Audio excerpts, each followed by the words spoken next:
lady who'd signed my offer letter was the same lady who'd signed my previous 3 rejection letters. You think you're very clever, don't you, Kevin? Think you're very clever? You won't get anywhere in this life being clever. One of our TV producers, Emma, dropped a load of polyboard when she was walking down the stairs. And only one of the 10 interview candidates got up to go and help her. And Paul and I looked at each other and just went, yeah, we'll hire him. On this week's episode of The Engaging Marketeer, I'm speaking to Kevin Chesters. Kevin was one of the people behind the legendary TV advert for Three's Moonwalking Shetland Pony. So I'm going to be talking to Kevin about how he got into the world of advertising, how that advert came to be, and how it was nearly quite different. And of course, what he's up to now and what it's really like at an advertising agency, and are all those myths about advertising agencies true? Spoiler alert, they're not. But let's find out firsthand from Kevin. So you've worked with some really high-level agencies, haven't you? You've had some pretty high positions. Yeah, many times I've had C before my name, and in a good way. Mostly. What's C before the name mean? C-suite. I've been, I've been CSO, chief. Hail to the chief. Hail to the chief. So I've worked at, I was head of consumer planning at BT on the client side. I then went to Saatchi and Saatchi here in London, where I was planning director. Wyden, I eventually became Chief Strategy Officer, joint with a fella called Paul. I then went to Dentsu, where I was Chief Strategy Officer, and then my last job was as Chief Strategy Officer of Ogilvy here in London. And then I set up my own place, and I sold my share of that, and now I am chief of me. Your greatest challenge yet. And also my worst boss. Yeah. Definitely. Yeah, it's all right. Boss is a dick, but we get on. So how do you get a position at something like Saatchi or Ogilvy? Well, I mean, the sort of way that I would sort of jokingly say is, I think when in our industry you either get good or old, or good and old. Right, so you get one of them or both of them, and then you normally rise up, and become in charge of it eventually. I think how I ended up getting, a job in the first place was probably through. I mean, I don't mean a senior job. I mean any job in the industry was probably through. I would always say perseverance. So when I get asked by a lot of grads or mentees that I'm chatting to, I often say there's only really 2 things that matter in getting a job beyond luck. One of them is you actually sort of have to want one, because it's quite a difficult process. So if you're not really that bothered, then you probably won't get one, because there'll be people who are bothered. And the other thing is persistence. You just have to get used to people saying no to you. One of the advantages of having autism is you're sort of medically incapable of being offended. So you often sort of lack the self-awareness to know whether you're being rejected or not. Keep going, And I found that in the early part of my career. I mean, there was 1 month, and it was harder back then because there was no LinkedIn or no email or anything. So you had to send people letters or phone them up. There was 1 month in 1996 where I think I had over 40 interviews. Wow. And you had to wait when you got home to whether you'd got a letter or not. And you learned eventually that if you got an A4 envelope, it meant you'd got another interview because they'd sent you a brochure or something. And if you just got a sort of manila envelope, it was one of those polite lies that said, we're keeping your information on file, which you knew full well they weren't. Yeah. But I suppose the one thing I would say, at least back in the day, compared to what I hear about now from youngsters, even if you got a sort of polite F off, at least you got one. You know, you didn't get. I think in the days, it's weird, isn't it? Because in the days when it was harder to do it, you didn't get ghosted.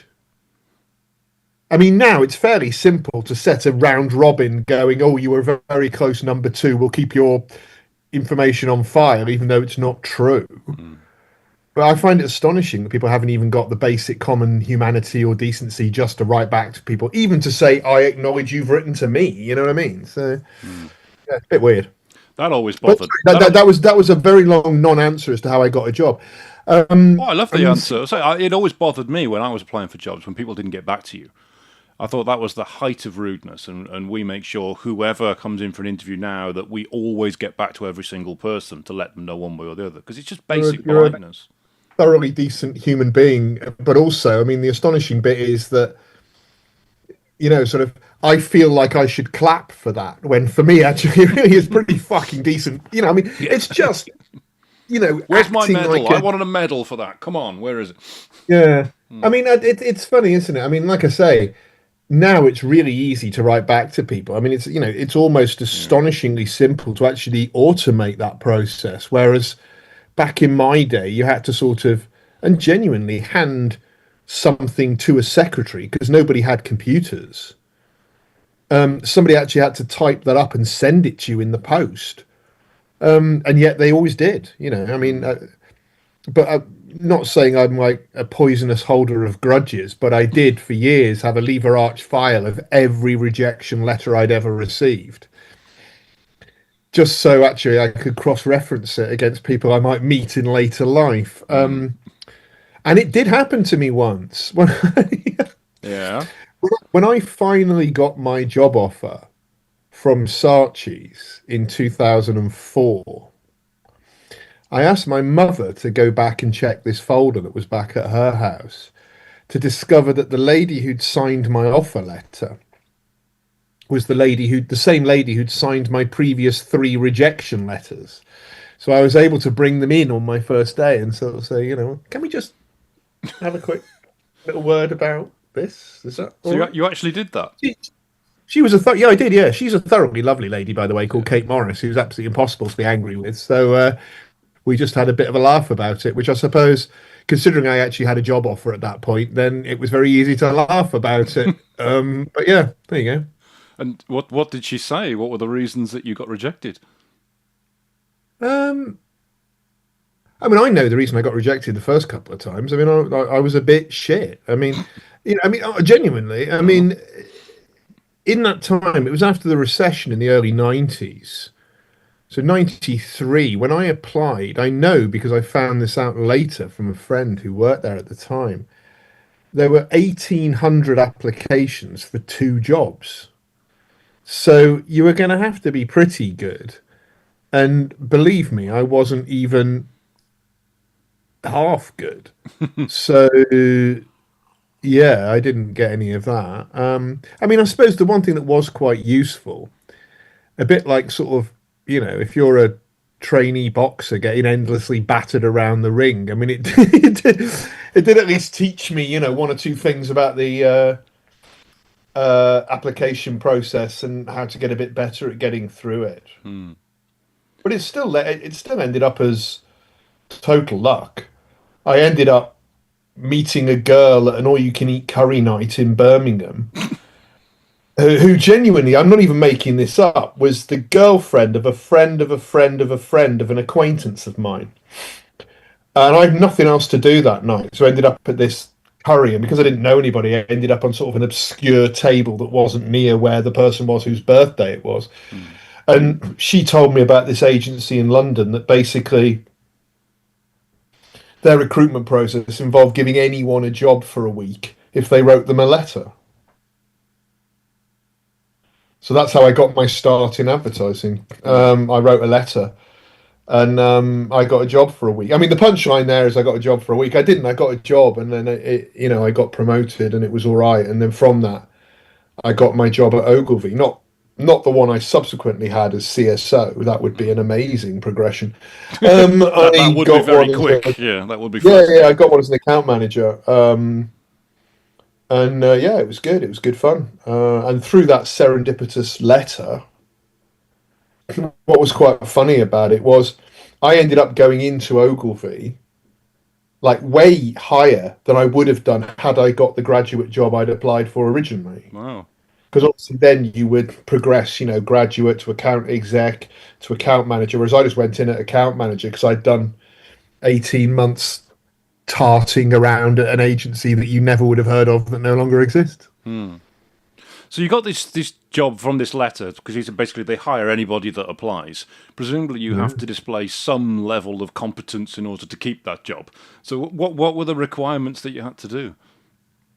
Well, I genuinely think, and I've given this advice to any young person, including both my own sons, right? Now, my grandmother, who it was a proper Downton Abbey kind of, and I don't mean in the good part, I mean the bad part. She left school at 12, couldn't read or write, became a servant, sort of, lived off the scraps from the master's table, all the classic sort of upstairs, downstairs bollocks. She would give me loads of advice about work, which I mean, it's slightly bizarre what this woman knew about being successful in an advertising agency in London in the mid 90s. But her advice was absolutely golden. What she'd always tell me was, you think you're very clever, don't you, Kevin? Think you're very clever. You won't get anywhere in this life being clever. Right? You said people don't like clever people, Kevin. She'd always tell me this when I was growing up, right? And people don't like clever people, Kevin. People like useful people. People who get things done. So she's now morphed into Brian Clough for some reason. I don't know why, but anyway. Young man. Yeah, so young man. Yeah. So anyway, I always learnt this, and I had a boss when I was back in my hometown when I just had a job before getting a real job. I was just helping him out on stuff, and he gave me this same advice, which was just sort of, just get known as somebody who helps people out who need help. And so I spent a lot of my time in the first couple of months at that agency just going up to people and going, "Have you got anything that needs help?" Or if there was a creative team doing stuff at the photocopier, I'd be like, "Well, give me that. Let me do that. Why don't you get on with something more useful?" Or if someone was setting something up, and this is something that stuck with me years later. Like if one of our receptionists or something was setting up a meeting room for a big meeting, just go and help. And I found this. And years later, I can tell you a story about when we were hiring an intern at Wyden. Years later, there were about 10 very smart interns who'd come in for a day, to crack a task that something Paul and I had set for them. And we noticed one of our TV producers, Emma, dropped a load of polyboard when she was walking down the stairs. And only one of the 10 interview candidates got up to go and help her.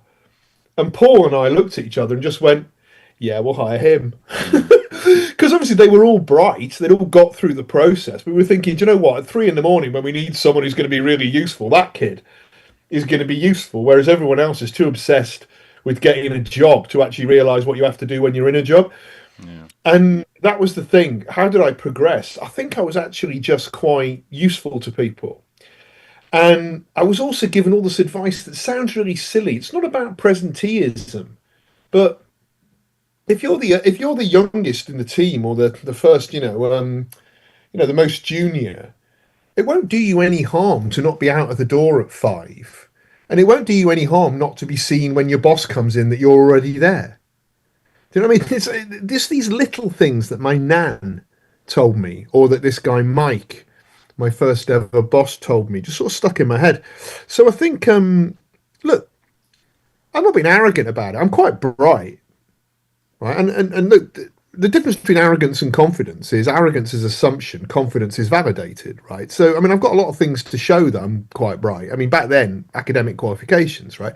So I didn't just turn up and photocopy, although I did do an awful lot of that. I think I helped people out and sort of spoke up when I was supposed to speak up. And yeah, I mean, I progressed in my early career pretty quick if you think about it. I mean, I was my quite senior client side job at BT, which at the time was the largest single advertiser in the UK, I had when I was 28, which is probably pretty young, I would think, for Yeah, quite a senior definitely. role in a client. I got my planning director job at Saatchi when I, just about around about aged about 30, 31. So yeah, yeah, I think, but honestly, we're all encouraged these days to have binary thinking. It's got to be all this or all that. If I was made to pick between clever and useful on my grand's dichotomy, I'd definitely go useful first. Yeah. I mean, that's a valid point because, I mean, we hire on a similar principle, to be honest with you, that once you've got people of very similar skills, it's hard to choose between them. You can teach Yeah. skills, you can teach knowledge, but you can't teach attitude. Yeah, you can't, you genuinely, you can't bluff character. You've either got it or you haven't. And my assumption is always, particularly if you use a good recruiter, and when you do find a good recruiter, hold on to them because a lot of them are a bit sort of cookie cutter and won't really go outside the thing of finding the quickest way to put buyer and seller together for the fewest amount of hours that you have to put in. If you find a good recruiter, one that really understands people, and I've met a few in my time, what I always assumed was every candidate who was in front of me could do the job. Otherwise, why would she have put this person in front of me? My assumption was every single. So I very rarely asked questions about communications or advertising. Wow. One of my main go-to interview questions is always to ask respondents what's their favourite biscuit and why. Because I'm really interested to see whether people can get really, really animated over a topic that isn't really very important, and whether they can actually defend a position where there's 1,000 right answers. If someone can sit there and go, I mean, I always say to people, or I always ask them what's their favourite biscuit or what's their favourite chocolate bar, and there's no right and wrong answer apart from the fact it's a double decker. That is the right answer, of course. But I can defend that on 1,000 different levels. But if someone wants to come in and sort of come up with the wrong answer, like a Twix or a Dairy Milk or something, then knock yourself out. I'm very interested to hear the argument. Okay. Well, I am curious now on what is the best biscuit. Not the favourite, the best biscuit. Yeah, I think it's. I mean, I've tended to go classic when it comes to biscuits, and there's a kind of top two, but then I'll explain why one of them, raises above. And by the honorary mention for the Tim Tam, but I'm going to go for British biscuits. Okay, I mean honorary mention for the Tim Tam, which is a great biscuit. So I would say a very close second is the Bourbon. Okay, very good dunker. Two biscuits in one because you've got the level of cream in the centre plus two. And in fact, it is two biscuits as well. It's astonishing. If you have a malted milk, it's always going to start behind because there's only one biscuit. Yeah. Whereas you've got two biscuits with a Bourbon. I have actually thought about this, as you can probably gather. I can tell, yeah. The absolute, not even close, is the dark chocolate home wheat. Dark chocolate, okay. Yeah, I mean, the milk chocolate home wheat is very nice, but Yeah. it probably sits somewhere. I would say a bit like a British Olympian, probably sits like, between fourth and fifth. Now, you see, I would pick biscuits based on the occasion. Oh, yeah, very good. Yeah. So, if I was going to be dunking something, it would be different than if I was just eating a packet of biscuits, watching TV without a cup of tea or coffee. It's a valid thing, it's sort of, as a client would say, usage occasion. Exactly. Category entry point. If there's a party or a picnic going on or something in the garden, then I would go, and it's controversial, party rings. Now, I was about to say, the party ring is astonishing. And again, to get slightly off topic. What topic? We haven't got a topic. This isn't off topic. Carry on. One of the absolute greatest, game-changingly brilliant things about being an adult, okay, is the fact that all the things that restricted you as a child no longer do. So in the sense that you can go to a shop, buy a box of After Eights, empty every one of them out of the envelopes and eat the whole lot in one go. Right, you don't have to sort of have one or two. Do you know what I mean? You can eat all of them and then go and buy another box and do it I again. thought you meant like mashed, like you like an apple, put the whole lot together and No, no, just. no. I do mean eat them singularly, Oh, but okay, you know, right. well, you can use them. You can put two or three together. It's quite an interesting experience. Yeah. But the party ring is a very, very good example of this. So when you go to a party and you're a child, your mother or father will be like, Kevin, Kevin, have a sandwich. You've got to sit there and eat your way through a disappointing egg sandwich before you're allowed anywhere near like the sweet stuff. I realized this was amazing when I first started taking my children to kids' parties, that I could eat the entire plate of party rings and eat nothing savoury at all. Yeah. You're your own I mean, boss. I did leave one or two for the children sometimes, but yeah. Not the pink ones, though. Those pink ones were going. And they do all taste the same. Yeah, but it's the experience when you look at it as you eat it. Yeah, and also the other thing with the party ring is much better. I've overthought this, which is not like planning, but the party ring is much better at a party in the winter than the summer, because they're much better biscuits if the party ring, the icing on the top has a little bit of crunch to it, and in a colder room it goes a bit snap, compared to in the summer where it gets a little bit softy. I haven't looked at it like that, but I do like to take the party ring, put it on my tongue, and absorb the top layer of the icing so that it kind of comes off, just leaving the biscuit. But that's a bit weird. See, my wife found this a bit strange. She's French, you see, so it's sort of a little bit culturally different. That that there is a way to eat every biscuit. Like she'd be sitting there watching me eat a bourbon, going, "Why have you snapped the top layer of biscuits off and you're eating that, and now scraping the cream off with your teeth so you can eat the second biscuit in the same way you ate the first? Like, why with a Twix have you nibbled all the caramel off the top to leave the biscuit, then nibbled all the chocolate from around the biscuit, and then eaten the biscuit?" I'm like, because there is a standard way to eat every single biscuit.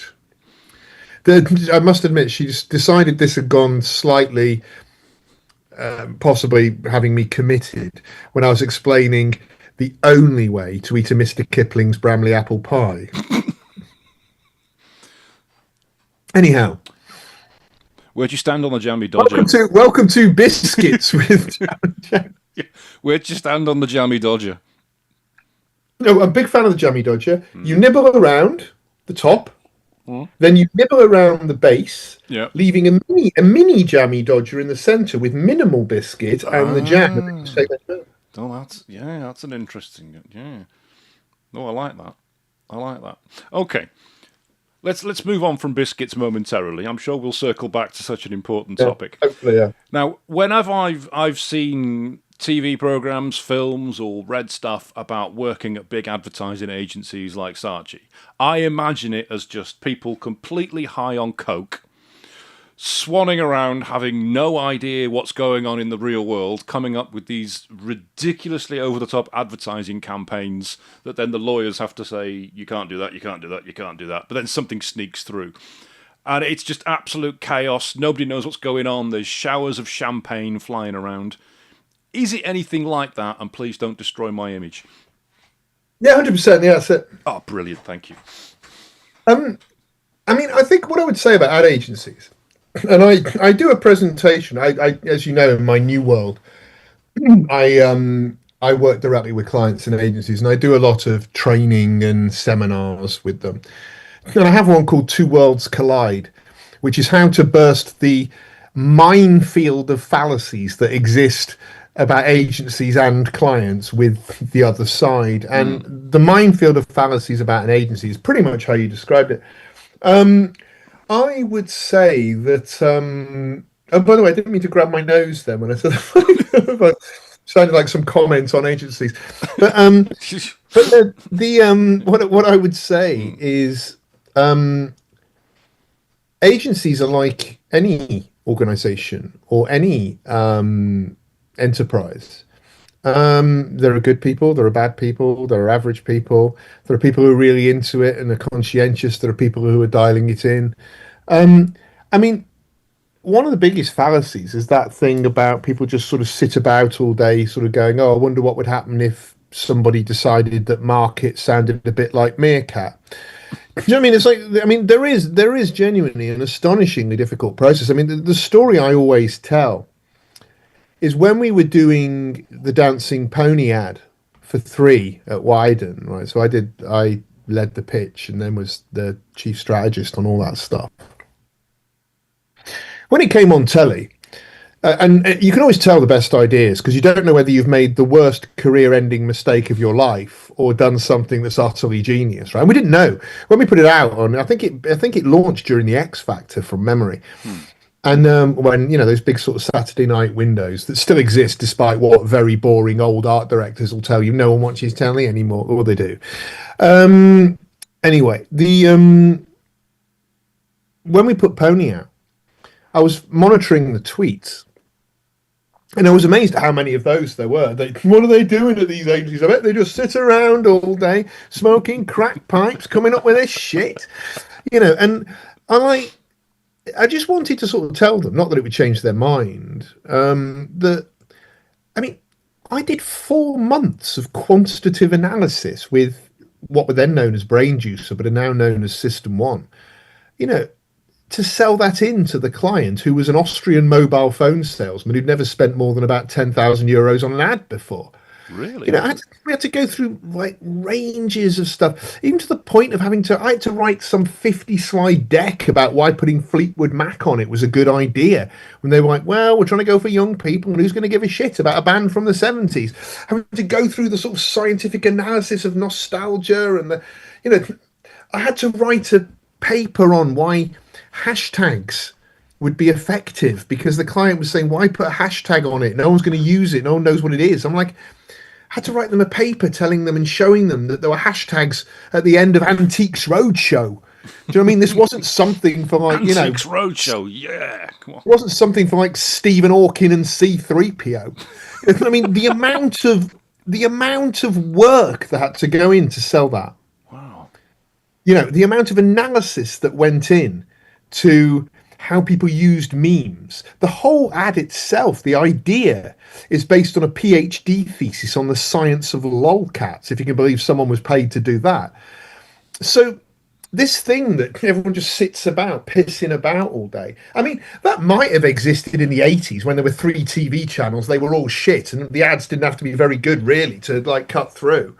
I mean, if you've got to be better than Wayne Sleep's Hot Shoe Show in order for people to think you're good, it's not exactly going to be that difficult. I'm not saying ads weren't good; they were, but they're just as good now. But they have to work 100 times harder to beat the incredible content that there is out there and all the platforms that you can get it from. So people aren't pissing about, and and it's increasingly getting harder and harder and harder to come up with something great and something distinct. So. I mean, ultimately, yes, somebody of a creative bent normally has to make that leap at some point, and whatever stimulant has allowed them to do that, from jammy Dodgers to, whatever, not suggesting anybody does pharmaceuticals. I mean, I haven't been in an agency really for about 10 years, so I don't know. But yeah, I mean, the myths exist, and there's a reason that the myths exist.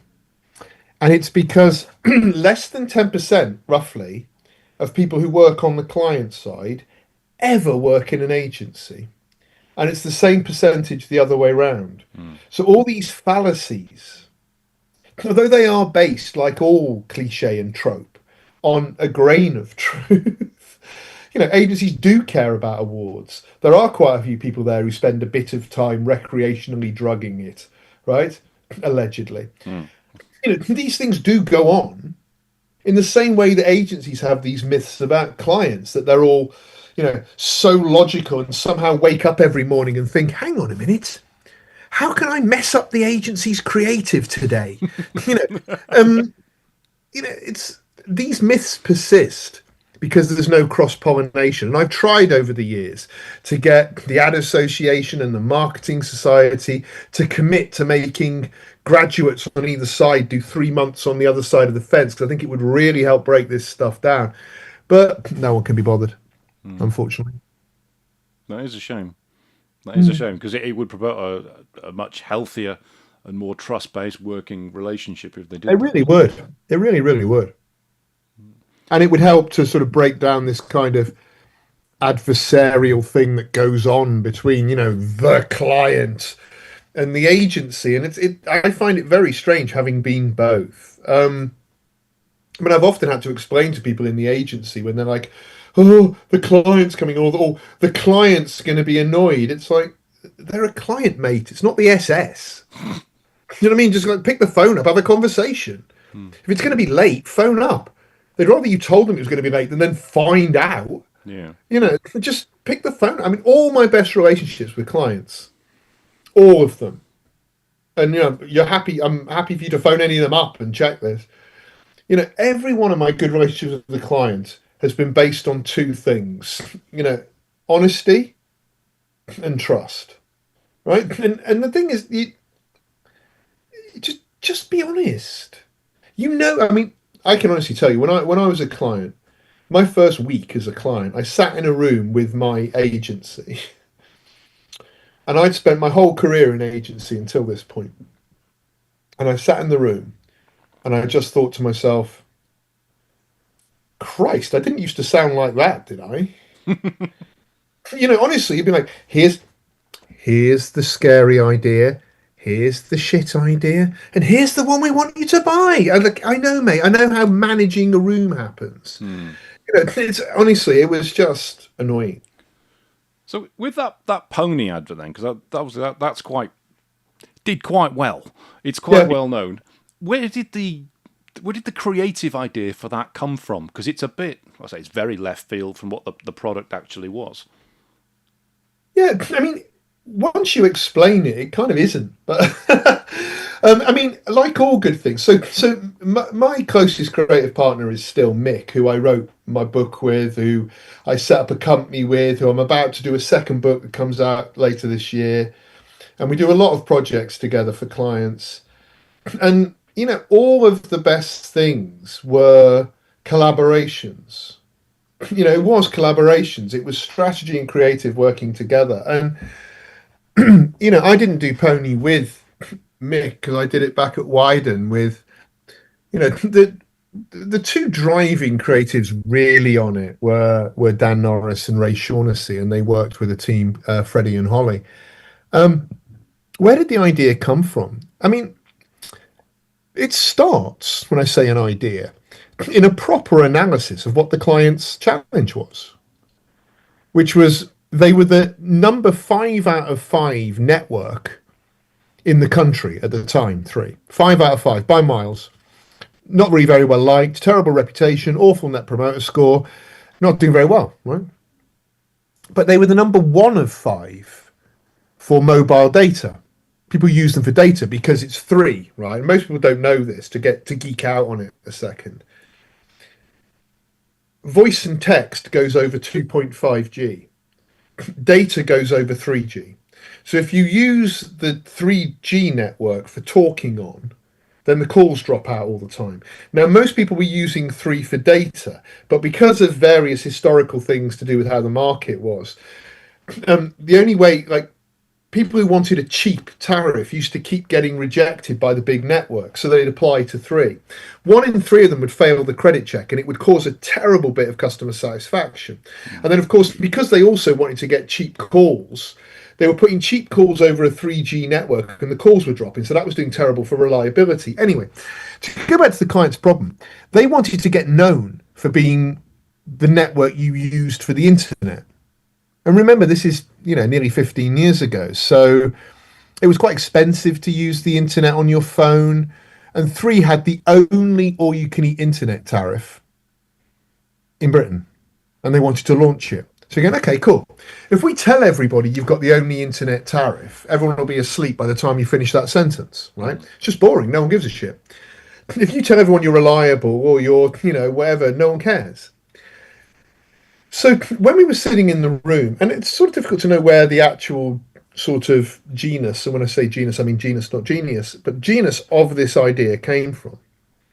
I can tell you where the pony idea came from, but I'll tell you where the genus of the overarching idea came from, which was to keep on interneting, which was when you love something, you want everyone else to love it too, right?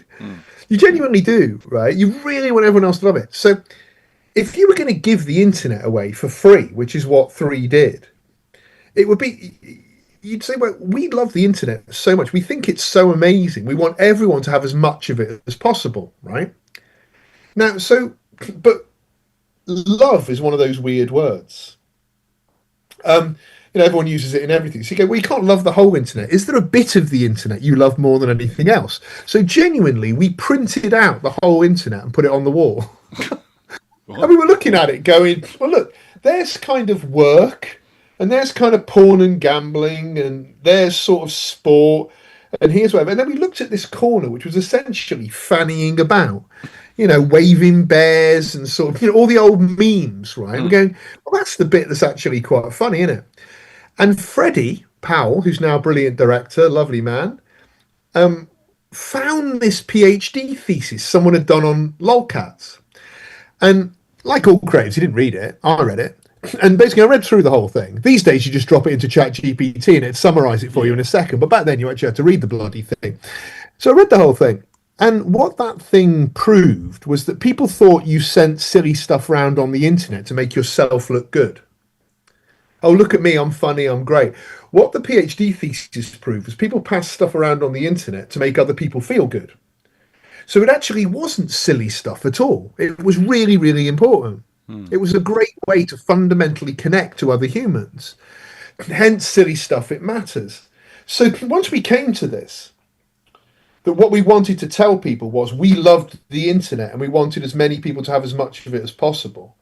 It was then Dan Norris, the creative director on it, who said, well, there are two ways you can go. And we had two ways to go. There was a script that was written that was a 90-second dummy TED talk explaining the idea.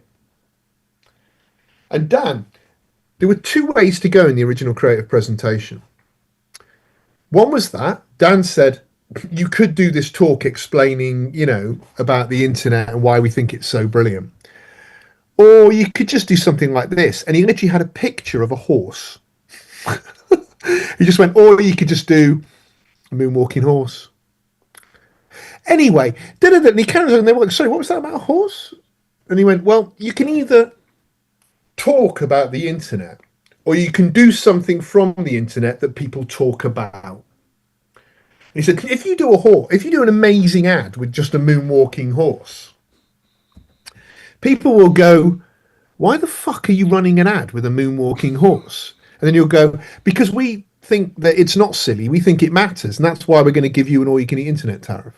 Oh, you give people a reason to ask you a question. Now, the thing most people don't know about that ad was until pretty much just before it got finished, it used to have a voiceover on it. There was a voiceover all the way through it going, imagine this little horse. And then imagine this horse drops in your inbox explaining it.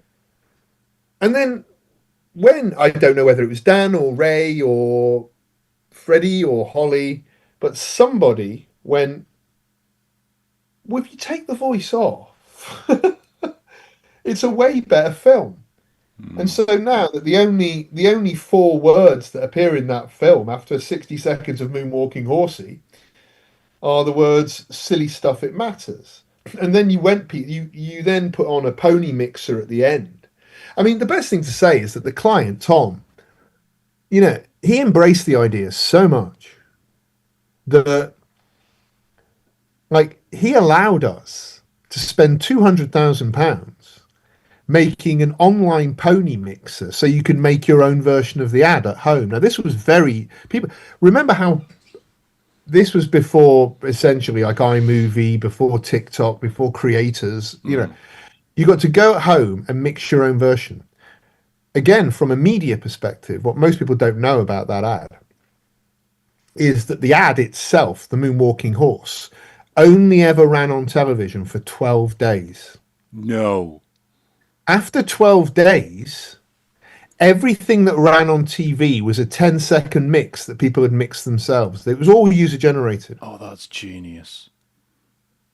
I mean, you could argue if you were the finance director, we actually probably spent their entire media budget in 12 days. But it worked. It really worked. I mean, the positive sentiment was astonishing. They went to number 3 of 5 networks in the UK within the space of about a month. The net promoter was insane. I mean, the commercial impact of that campaign. And of course, then what it led to was all the subsequent ones. So, I mean, we did the idea and then they did it again with Sing It Kitty. And then once we'd established the tone of voice and the whole idea, you could then come up with all the other things like the holiday spam thing or whatever. But it all started with, so I mean, it's a very long answer to a very simple question, which is where did the idea come from? Like all good ideas, there's a lot of myth, a lot of things lost in the dense mists of time. And, this kind of tedious myth of the creative Superman, this creative lone genius sitting in a room coming up with everything is bullshit. I mean, it might have existed in 1978, but it doesn't exist now. In the modern world, doesn't need cowboys. It needs pit crews, right? It needs a lot of people, and so where did that idea come from? It came from a lot of smart people working together, like all great ideas, a collaboration between lots of good, smart people. And then the other thing to say about it, by the way, is in some ways, ideas are easy. People have loads of ideas all the time. Getting them made, that's the hard bit. So say having a partner like System One who enabled that to get onto the screen, having brilliant TV producers at Wyden, having a great client who would give you that level of trust.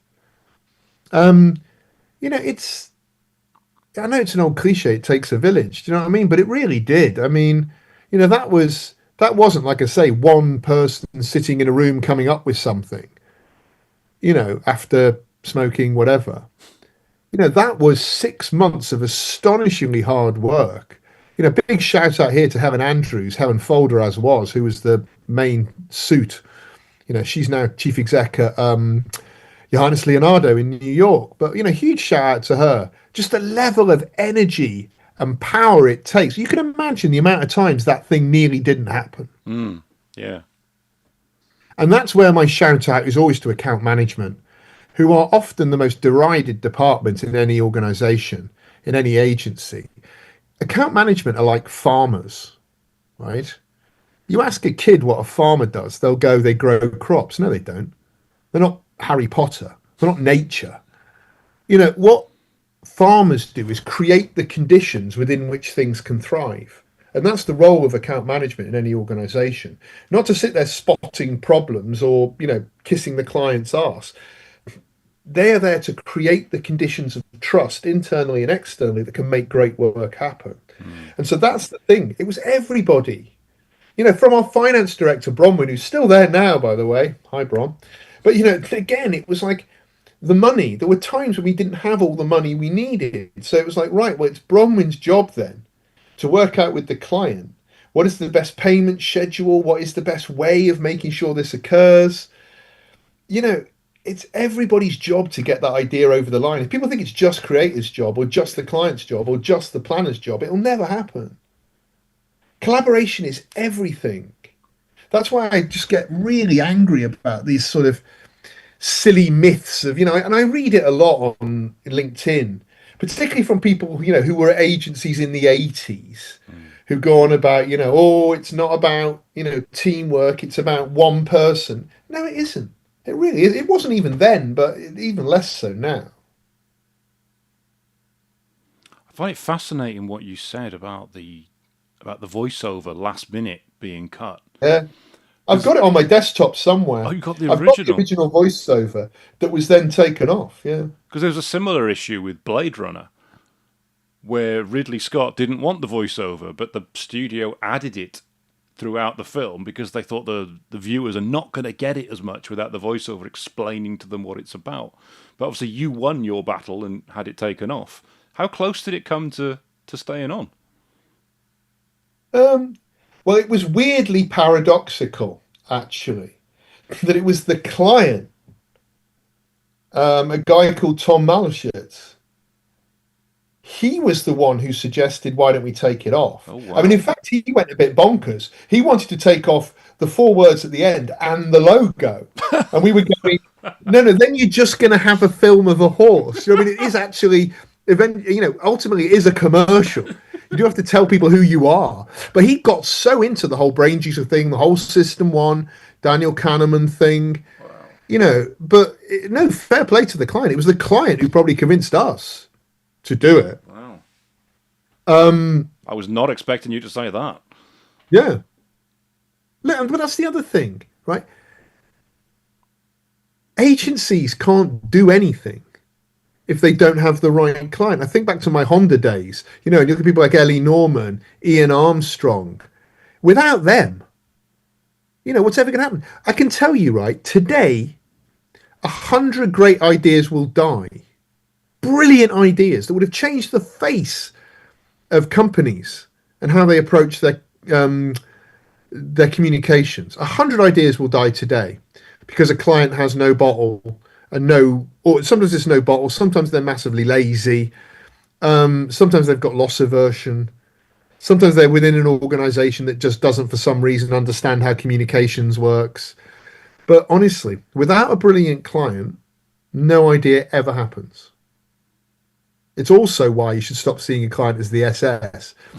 I mean, the reason I called that presentation I do about client agency relations, Two Worlds Collide, was I remember how it came about originally. When I came back from client side to agency side, I was asked by my boss, could I do a presentation called Clients are from Mars and agencies are from Venus and make it really funny about all the differences between the two sides? And I was like, I can't really do that because it's not true.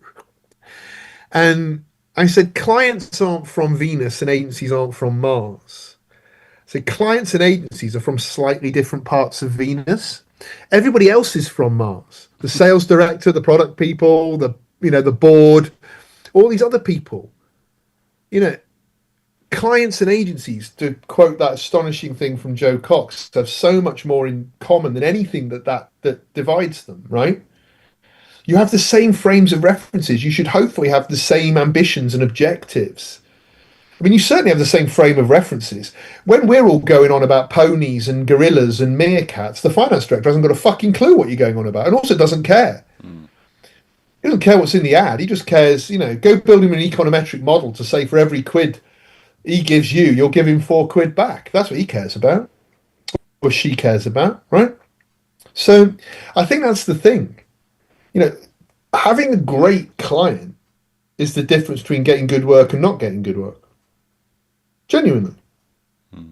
Or having a great account management department. It's creating the conditions, because those ideas, when they start, when they're things like, oh, we've seen this PhD thesis and we think lolcats are really interesting. It is like a little baby chick. Some nasty fucker can come along and stamp on it straight away, and it'll never become a beautiful chicken, or horse, or pony, or meerkat, or gorilla, or whatever. By gorilla, you mean the Cadbury's gorilla? Yeah. Playing the drums to Phil Collins. Yeah, which again was another ad with everyone sitting around going, oh, what have they been smoking? What have they been smoking? They've been sitting here working out an incredibly smart strategy that goes, right, well, there are some people in this world that are glass half empty. There are some people in this world that are glass half full. Well, there's a glass and a half of milk in our chocolate. Very boring fact. Half empty, half full. Imagine how happy you'd be if you were a glass and a half person. Wow. Joy. Glass and a half of Joy, Glass and a Half Productions, Gorilla, or whatever. Or my favourite one, which was the balloon one, done by the genius that is Nils. That's Nils Petter Lofgren, not Nils Leonard, who is also a genius by other geniuses are available. But yes, the Gorilla. It isn't just someone sitting in a room coming up with some bollocks. It's got incredibly smart thinking behind it from a planner like Lawrence Green. It's got incredibly great clients behind it, like Sandy Dilger. Do you know what I mean? This stuff happens because of the ecosystem that surrounds it. Yeah, of course, you've got I think it was Andy and Richard, wasn't it, at Fallon, who came up with it. But you have this astonishing ecosystem of people like Nikki Crumpton, Lawrence Green, Karina Wilshire, sitting around an idea like that, protecting it, nurturing it, making sure it gets to the finish line. It's a bit like American football. Do you know what I mean? Probably not at this moment, but I'll explain. The idea is the ball that the quarterback is running with, but he needs all his linebackers to get every fucker out of the way in order for him to reach the end zone. Yeah. That's what's happening to an idea. Ideas are easy. Making them happen is almost impossibly difficult. He rants. So there's probably some amazing adverts that we'll never see or never existed. Oh, genuinely, somewhere on my phone, I've got in the year. So my last year at Wine and Candy was my least enjoyable year of my career. Right, I really wasn't enjoying myself. I really had to get out, if I'm honest. And I did, and it was good. But one of the things that frustrated me the most in the last year before I left was I had 6 world-class ideas. Not me, sorry. There were 6 world-class ideas that for various reasons with various clients never got made. And every one of them would have been as famous as Pony. Every one of them. Wow. Right? Incredible ideas from brilliant people, right? Like Stu Harkness, like Ed Morris, like Holly Newton. They were these incredible ideas. And for some reason, whether a weak client or circumstance or just whatever, they didn't get made. And I sometimes look at those as an inspiration and go, come on, Kev, what could you have done? Could you have done more? Could you have made this happen? By the way, I always come to the conclusion, no, I did everything I could have done. But of course. Genuinely, there are. Yeah. Literally, in the next hour, 100 brilliant ideas will die because of circumstance. And, but whatever. What do? Go again, go again, go again. Make something good. That's what I mean about persistence. You'll get a job in this industry if you're persistent enough. You'll make great work in this industry if you're persistent enough. Just keep going. It is largely the thing, to go back to your original question, that I think... I had a question. You did at one point. You asked me about how I got a senior job, and I think, how do you get any job? Oh, right. Yeah, I remember. Yeah. I think it's mostly about just, getting on with everything I've ever done. It's just keep going. It'll put you ahead of most people. Wow. Incredibly, we are almost out of time. Would you believe? I haven't plugged anything yet. Well, go on, plug something. And also, for anyone that wants to reach out to you, what's the best way for them to contact you? But plug something. Go on. I mean, the easiest way to find me, I'm almost impossible not to find. I'm so needy on the socials. You'll find me quite easily. In any social situation, you'll find me quite easily because I'm 6'4" and take up a lot of surface area. So, my wife always says I'm impossible to lose in a crowd, even if she tries. People arrange to meet near you, do they? If you go to kevinchesters.com, you'll find me quite easily. You'll find me online there. Yeah, I mean, look, what do I do now? I think one of the saddest things about ad agencies or agencies in general recently has been this sort of weird juniorization of their talent. I mean, I think, they've mostly got rid of a lot of very senior people who clients used to rely on for advice. And so, I mean, I'd moan about that if I worked at an agency, but it's actually, it puts a huge smile on my face because it's my largest commercial opportunity. I now work directly with a lot of very senior clients who come to me for advice, and I do strategy work for them because they all say to me, we used to get that from our agency, but there's no one there anymore. Either the senior people are pitching 24/7 or they've all been fired. So, yeah, I mean, that's what I do. If clients want to talk to me, I'm more than happy to do it. And the other thing I do is I have a training consultancy. So I have 14 oven-ready modules that I can run for clients and agencies. And I do that all over the world. I have clients here, US, Australia, New Zealand, Turkey, Iceland, Holland, Germany. I'm about to go and do my first work in Dubai, training stuff. And so, yeah, all that stuff's on my site, kevinchesters.com. And watch out for the new book. The new book. Now, of course, you could get a copy of the old book. Here he says, The Creative Nudge, available in all good bookstores and Amazon. Available in Turkish, available in Mandarin. But yeah, the new book will be coming out in the late autumn. And that is a book about the power of simplicity and partnership. You've heard me talk about collaboration. We as a world have fallen in love with complexity because it's how we make money, making people think things are more complicated than they are. So then you've got to come and ask somebody, when actually in most cases they're a lot simpler than you think. And Mick and I have developed a very simple 3-stage methodology for brand thinking that is way simpler than you would think. So we're writing a book on that, but the intro to the book is really about partnership and how in the modern world, the myth of the solopreneur or this individual creative genius is just utter bullshit. So it's about the power of partnership and also about the power of simplicity. No, I completely agree with that. You can't do it yourself. You need somebody else. You need other people. Everybody does. I mean, only 13 people ever stood on the moon, right? But there were 41,000 people in the Apollo program. When Ellen MacArthur sailed solo around the world, as she will tell you, she had 20 full-time staff on hand, 24/7. They weren't in the boat, but she couldn't have done it without them, including a full-time psychiatrist. Yeah, see why you'd need which I love, which you'd probably need if you were in the stuck on your own in the Southern Ocean. I imagine it would probably be quite useful. Yeah. But that's it. You can't. Everybody we need. We are. We die alone. We are connecting and connected creatures as humans. We all need our tribe. We all need our gang, because it's what makes us survive and thrive.